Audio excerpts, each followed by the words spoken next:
fireground freelancing still?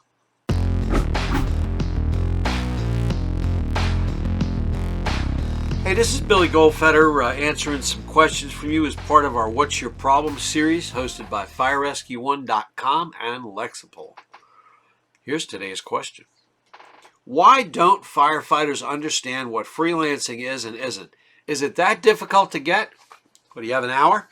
Do you have a week? Do you have a month? I'll spend time with you and explain to you a whole lot of reasons why it's a problem. Why they don't get it? That's an easy answer. The lack of discipline and the lack of training.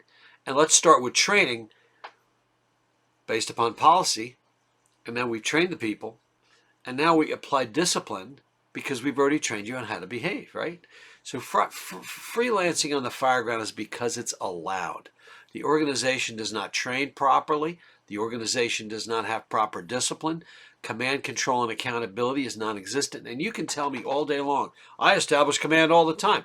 Yeah, but if you're not in command and you're not controlling the incident based upon divisions and sectors and other chiefs assisting you and captains and lieutenants and firefighters doing what's expected, then you're going to have freelancing. What happens then is you have firefighters doing whatever they want, and it really becomes a three-ring circus. I listened to a fire radio traffic just a couple of days ago where the chief got on the radio and actually said to the dispatcher, communications, I have no idea where my people are. I am unaware my companies are operating. And you know what that chief did next? He ordered everybody out of the building. The house was still on fire, and he reassigned every company under his control. That doesn't mean he's nickel and diming and micromanaging the incident. It means the fire chief is in command, is in control, right? Car one's on the scene, in command. Well, then be in command, run the incident. But my point is you can't do that unless you're training prior to that, unless companies expect and understand what's expected of them. That's the issue. So how do firefighters get it? Through training and through discipline.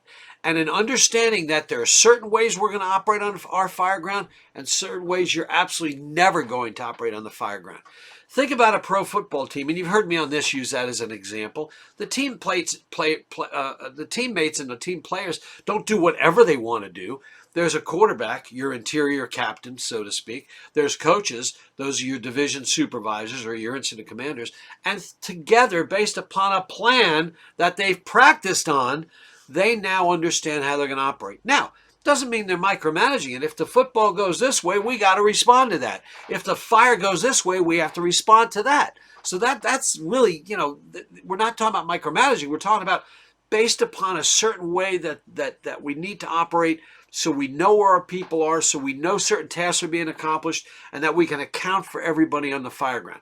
It doesn't mean we're not going to search. It doesn't mean we're not going to rescue. It doesn't mean we're going to stop doing anything we've always done. But we're going to do it in a more organized, consistent manner with clear command, control, and accountability. There's no other way to operate.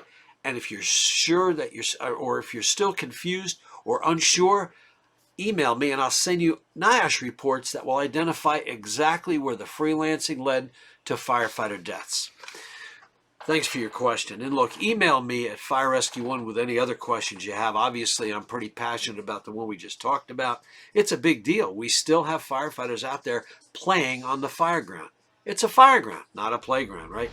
But if I can't help you with your problem, I'm not sure you can be helped. But on a serious note, please take a chance. Shoot me an email.